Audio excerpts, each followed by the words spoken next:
Okay, but first, the big news coming in. The BJP is holding a workshop on the vice president polls, but the recent announcement of GST 2.0 also brought in a lot of praise from the BJP MPs for the government and the Prime Minister. In fact, they passed a resolution where they congratulated the union government for the historic reforms of the GST 2.0. This presentation of the resolution was made by the Commerce Minister, Mr. Piyush Goyal, and this happened right in the presence of the Prime Minister and several top of the union ministers. Prime Minister is expected to be felicitated for GST 2.0 reforms. In fact, the PM was sitting like a common man and Aam Aadmi in the last row, as like any other BJP worker. Getting us all these details is my colleague Payal Mehta.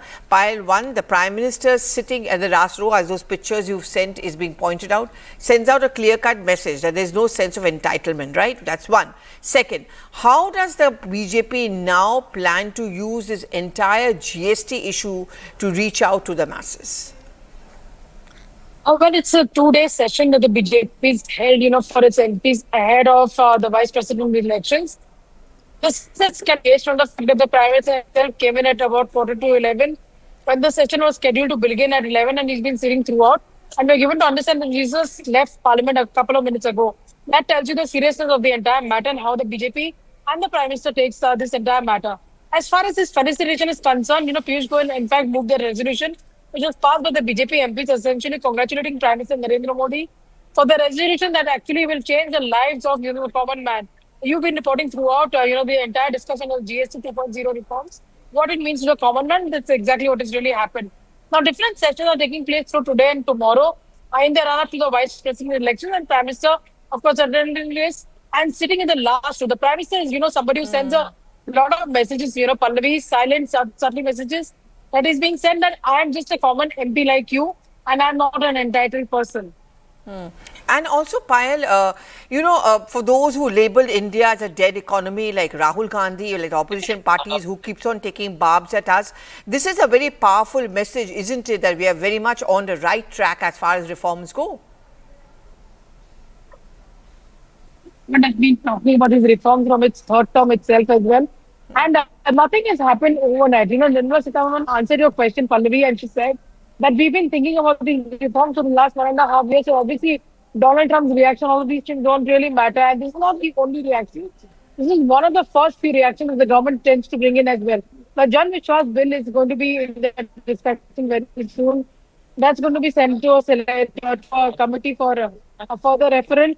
In fact, the sports bill that the government has been able to pass is also one reform. Has been in a huge aspect, inspiring citizens to take up sports as a profession.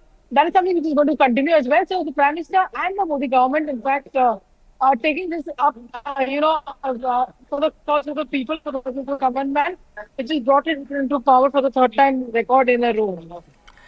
Payal, we are also going to be looking at elections in Bihar. And do you think this whole GST reform is going to be a strong pitch coming in from the BJP for the campaigning as well?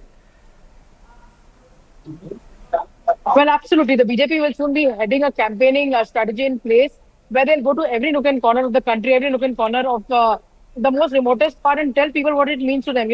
1 rupee reduction in something as simple as an oil or probably a toothpaste doesn't mean anything to, the major people, in the metro cities, but it means a lot, to people in the rural areas. What is it from them?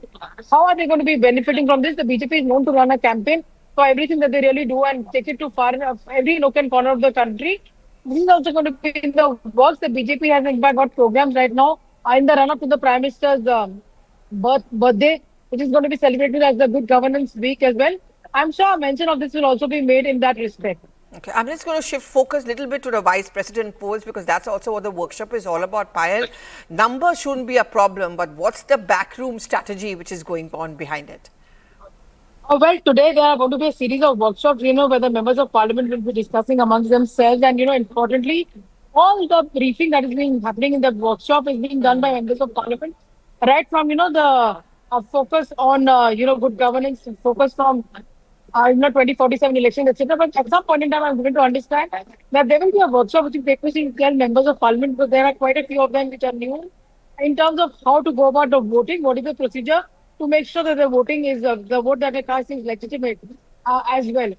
Tomorrow, at some point in time, every NDA party will be visited by senior ministers in the government, whether it's Shiv Sena, whether it's TDP, whether it's JDU, to tell the members in small groups as to how to go about the voting procedure.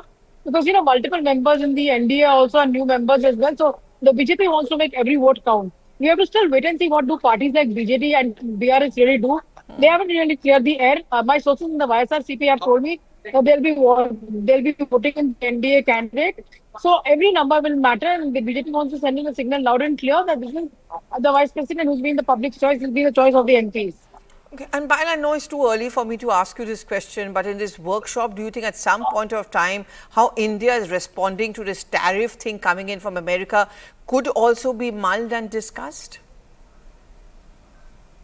Well, it's not missing at least for today, but how India should become an Atmanirbhar country or how India should go for Swadeshi is certainly part of the discussion, which is actually going to be something very, very important because, remember every time in the run up to festival seasons, whether it's Diwali or whether it's Dussehra, the Prime Minister always sends in a message saying, go vocal and go for local. That's something the Prime Minister really said. The BJP is also, Pallavi at a later stage, starting mid-September, holding a workshop of how to in fact go Swadeshi at various steps as well. That's also going to be part of the discussion. But today, the best practices that have been followed by various states have also been discussed in terms of how India can become from vocal for local to vocal to global.